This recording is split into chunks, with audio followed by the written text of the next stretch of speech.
কেন এলে তুমি এখানে? আমাদের বাড়ির নুন খেয়েছো বলে তোমাকে প্রাণ দিয়ে সেটা শোধ করতে হবে? আমি এরকম বলেছি তোমাকে কখনো?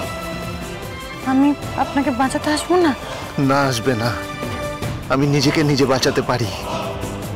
আমি শুধু আপনাকে বাঁচাতে আসিনি সৌরবাবু, আপনি ভেবে দেখুন তো, যদি আপনার কিছু হয়ে যেত তাহলে পারোর কি হতো? ও তো মরে যেত। আমি আমার বোনের কোনো ক্ষতি হতে দেব না। ওর স্মৃতি সিঁদুর সবসময় অক্ষয় থাকবে।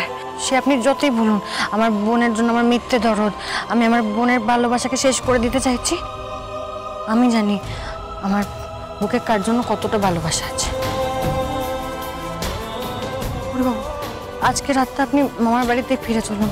আমার কেন জানি মনে হচ্ছে আপনার উপর আবার আক্রমণ হতে পারে, আপনার বিপদ হতে পারে। আপনি থাকবেন না কেন? না পার্বতী, তুমি ফিরে যাও, আমার লজে যেতে হবে। স্যার, ডোন্ট মাইন্ড, লজে যাওয়াটা আপনার ঠিক হবে না। আমরা গোটা শ্যাম্পু করে সব রাস্তা ব্যারিকেড করে ফেলেছি, বাট আপনার লাইফ রিস্ক আছে। আমি সিকিউরিটির জন্য দুজনকে... না অফিসার, আমি আপনাদের সাথে থাকবো। টেররিস্টগুলো এখানেই কোথাও একটা লুকিয়ে আছে, ওদের ইমিডিয়েটলি সার্চ করা উচিত। সার্চ করবার জন্য স্যার আমি ফোর্সকে পাঠিয়েছি। এই দুষ্কৃতীরা হেভিলি আর্মড, আমরা ফোর্স নিয়ে এইদিকে লুকিয়েই থাকবো। পার্বতী, তুমি ফিরে যাও। আমি আপনাকে ছেড়ে কোথাও যাব না। স্যার প্লিজ, এটা আমারও রিকোয়েস্ট, আপনি গ্রামে যান। টেররিস্টরা আসলে একজনও পালাতে পারবে না, আর আমার মন বলছে ওরা আসবেই, কারণ আপনি আমাদের টিমটাকে লিড করছেন। ওরা জানে, তাই ওরা আপনাকে টার্গেট করেছে, আর এরকম সুযোগ ওদের ধরার আর পাওয়া যাবে না। কিন্তু আমি যতবার পার্বতীর থেকে দূরে যেতে চাইছি, ভাগ্যের ফেরে আবার সেই ধাক্কা খেয়ে ওর দিকেই আসছি।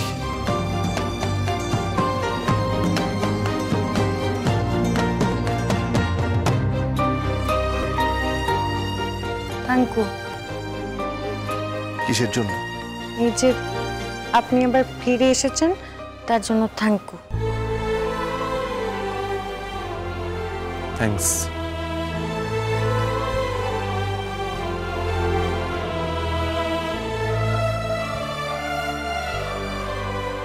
আমি কি করতে এসেছিলাম আর কি করছি এখানে? জামাইকে একা ঘরে রেখে তুই এখানে একা কি করছিস? তোমার জামাই তো ঘুমিয়ে পড়েছে, এত ক্লান্ত না, সারাদিন যা ধকল গেছে, ক্লান্ত হয়ে গেছে। ও হ্যাঁ রে মা, জামাই আমাদের উপর খুব অসন্তুষ্ট না?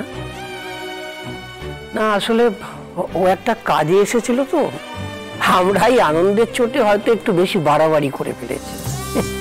আর বাড়াবাড়ি করবো নাই বা কেন?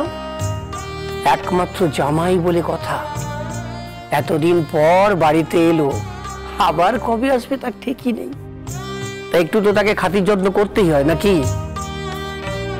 তারপরে ওই অক্ষয় তৃতীয়ার মতো এমন একটা পুণ্য তিথি তো আর পাবো না। এই এমন দিনেই আবার মেয়ে জামাই এলো, তাই আর সেরকম আয়োজন করতে পারলাম না।